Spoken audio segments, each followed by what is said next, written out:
Good afternoon, fellow countrymen and women. You are joining us from Chinsali, Mwika village.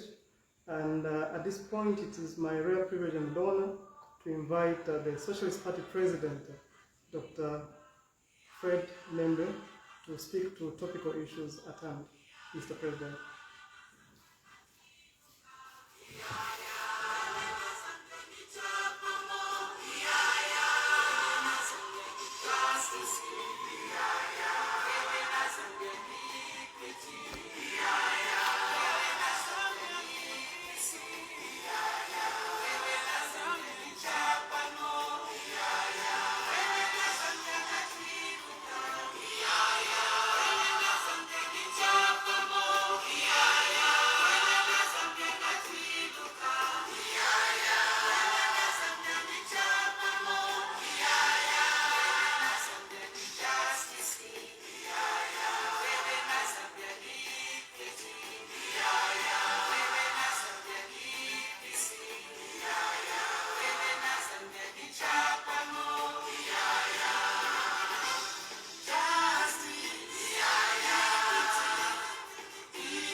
Good afternoon, fellow countrymen and women.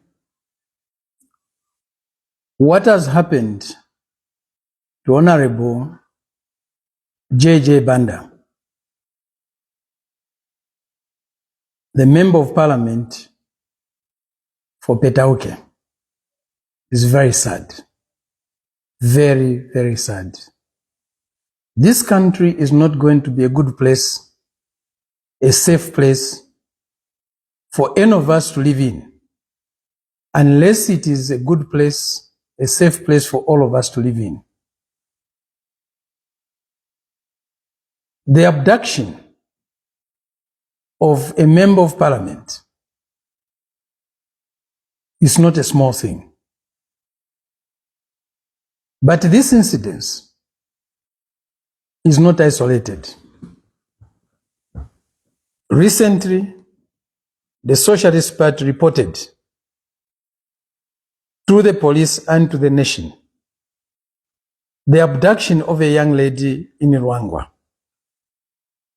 who was supposed to be a candidate for the Socialist Party in the by-election. Nothing has happened today.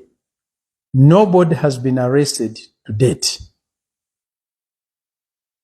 Names were given to the police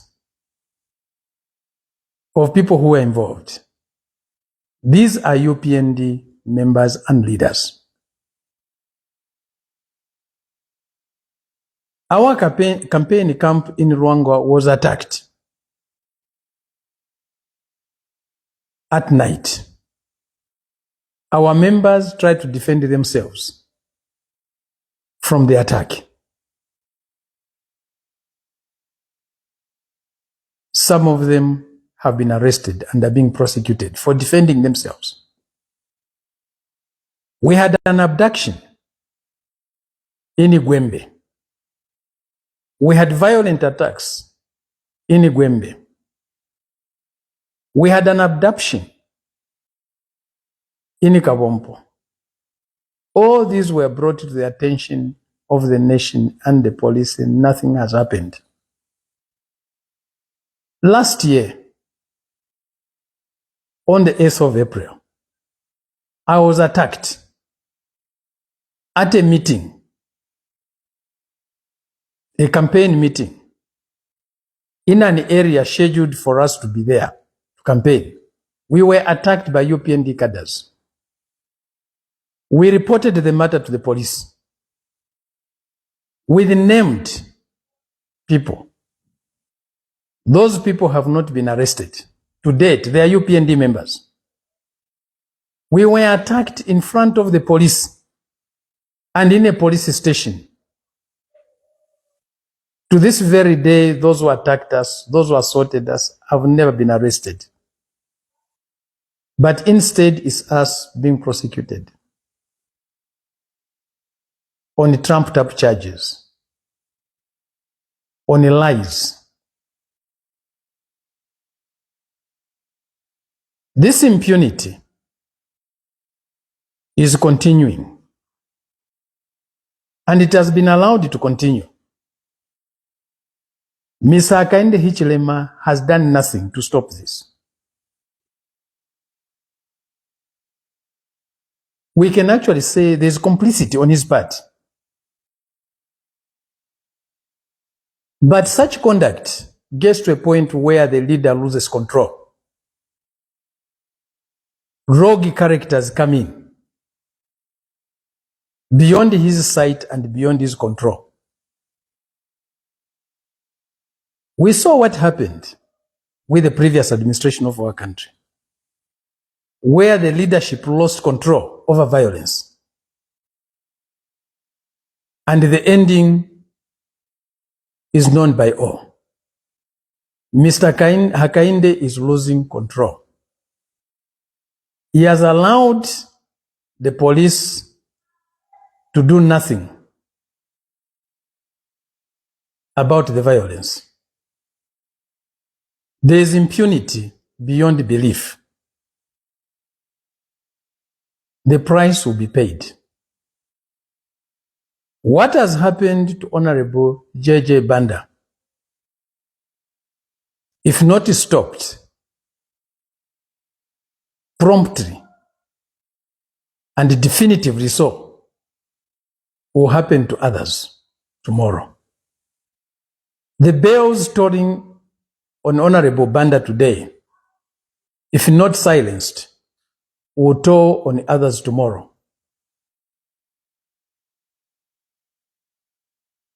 Is this the Zambia we want? Is this the Zambia we should condone? Yes, Mr. Hakainde Hichilema wants this type of Zambia. He's condoning this type of Zambia. Ministers are issuing threats to opposition leaders in his presence. Senior members of his party are issuing threats to members of the opposition in his presence. He says nothing to stop that. He does not rebuke them in any way. And this is being done in camera.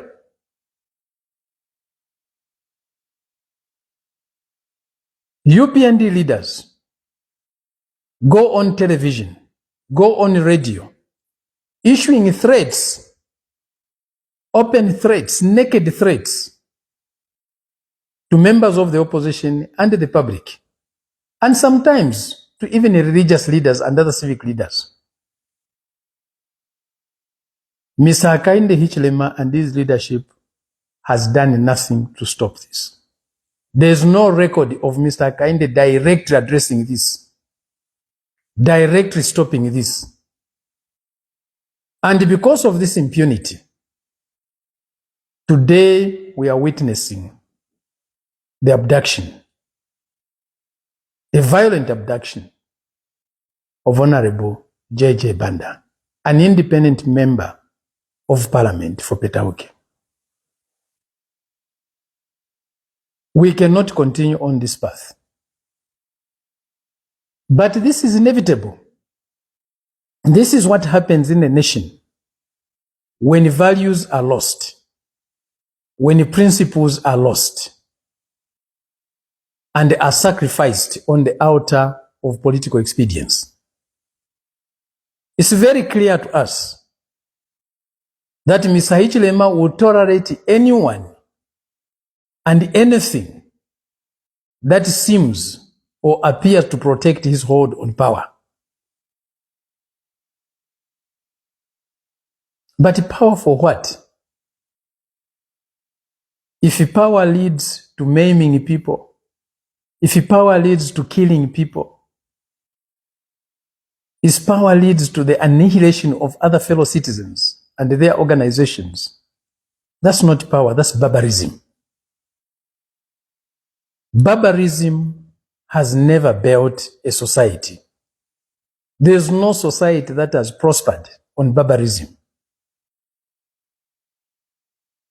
There's no society that had peace as a result of barbarism.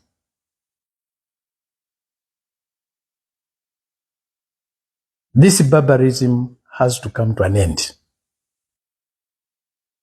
If Mr. Hakainde Hichilema does not bring this to an end, the people of Zambia will bring it to an end.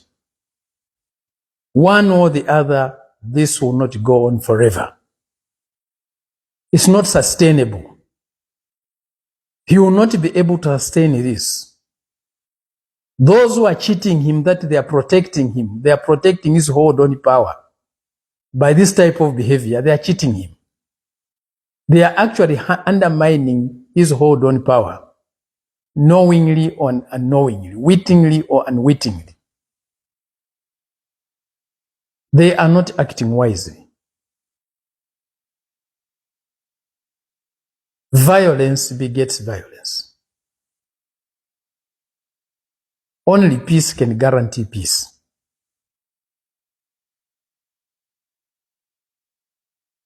We urge Mr. Hichilema to mull over things and consider the lives of fellow citizens as important as well, no matter how much he's opposed to them or they are opposed to him. They have the right, the constitutional right, to differ with him. Our multi-party political dispensation is simply about that, differing. But differing within certain parameters, differing peacefully. If not, we would all be under one party, pursuing one program, supporting one leader. But we rejected that more than 30 years ago. After living with it for 17 years, we rejected it. We know what a one-party state is, de jure or de facto. We know, and we rejected it. Some of us were participants in the process to return our country to multi-party political dispensation. I know for sure Mr. Hakainde was not there. And most of those who surround him today were not there. We worked tirelessly to bring our country to a multi-party political dispensation. We do not want to lose this. We need unity in our country. And unity in diversity. Sometimes our differences can be very sharp and very deep. And that's why there's need for dialogue. There are no differences that cannot be resolved as long as human beings are able to talk. Even differences that look intractable, they can be resolved. We have called for national dialogue. Dialogue that is not only for politicians, but for all the leaders of our people. Political, traditional, religious, and otherwise.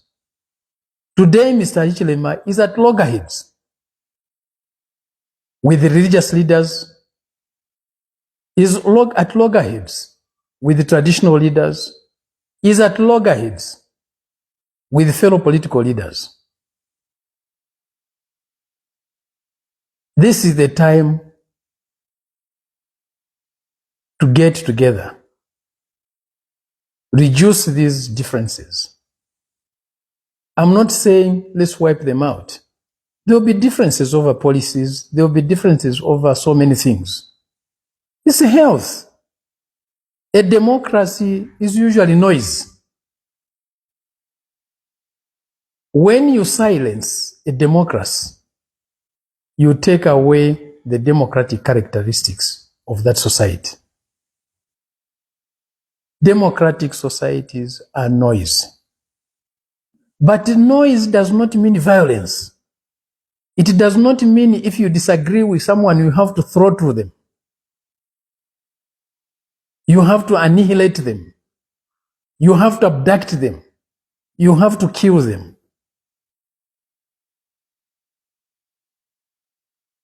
There are enough facilities within our security system to know what has happened to Honorable Banda to help us find where he is.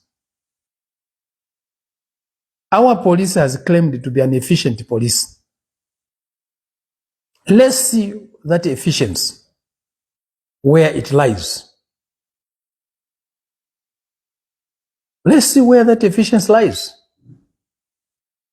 That's a member of parliament. His image is all over. He's known. He can't be moved around without people identifying him. Wherever he may be held, whatever conditions he's in, get him back to his family.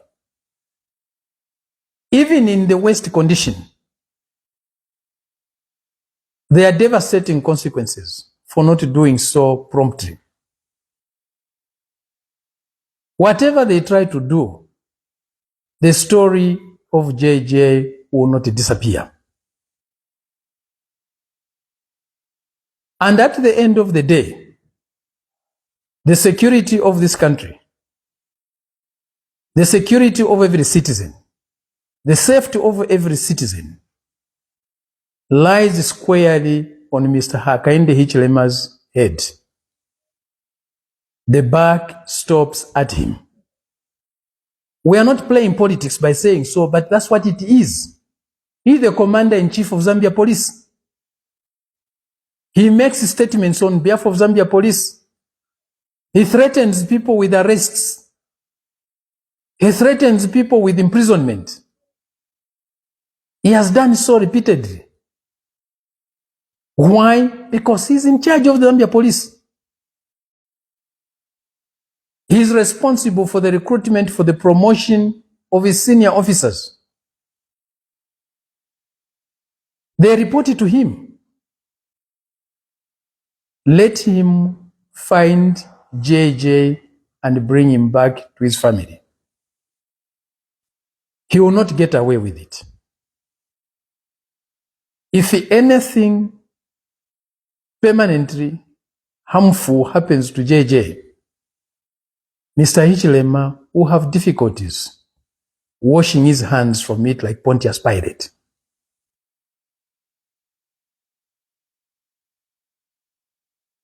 Let him take responsibility, at least for once.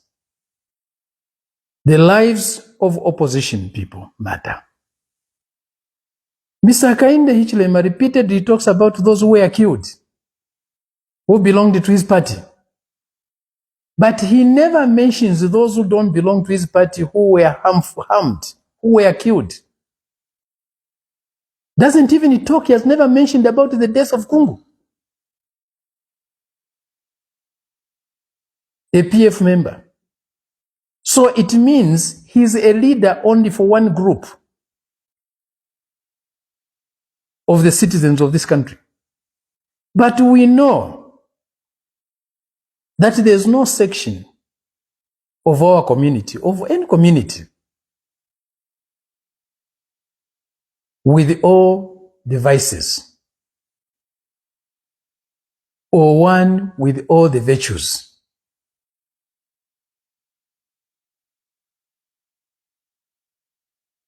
Let's be fair to each other. Let's have equality before the law. Let's have equal protection of the law and of our institutions and of our leaders. Mr. Hichilema is president, not only for the group that is with him, not only for one section of our society, not for one tribe, not for members of one party. He has a duty to protect all citizens of this country. And the protection of citizens of this country is not only physical, but also moral and ethical. He has a duty to protect our liberties. Every citizen has the right of movement. We should be able to float around this country like our noble eagle in his flight. We should go wherever we want. That is guaranteed us by our constitution. It is also strengthened by our national anthem. We have the right to freedom of expression. We have the right to freedom of association. These are guaranteed by our constitution. And Mr. Hakainde should ensure that they are respected. But what we see is him undermining these every day. This is not a recipe for governing well. This is not a recipe for a strong multi-party political dispensation. What Mr. Hakainde has shown is not leadership. He's failing to create a Zambia where all citizens feel safe, regardless of their political, religious, or tribal affiliation.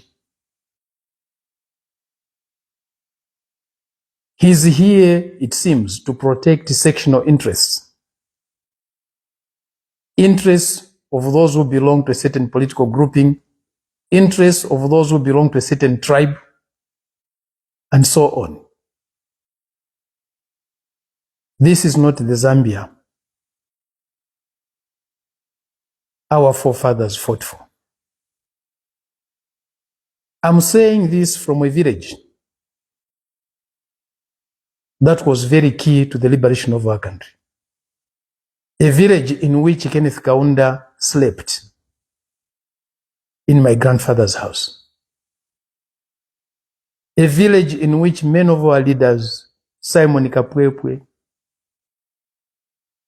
Kapasa Makasa, and many others passed through. A village that also defended us from other inflictions.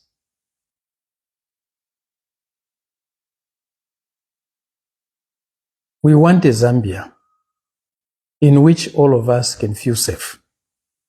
We want a Zambia in which all of us can feel respected as human beings. We want a Zambia where our lives are sacred. As Catholics would say, from conception to death. Bring back JJ. Today, not tomorrow, today, Mr. Hichilema. Mr. Hichilema, find where JJ is and bring him back. We hold you responsible for the safety of every citizen of this country. You are paid for that. You are given the responsibility to perform that duty to protect all of us. Start behaving like a national leader. Be decent. Be kind. Be humane to all of us. Thank you very much.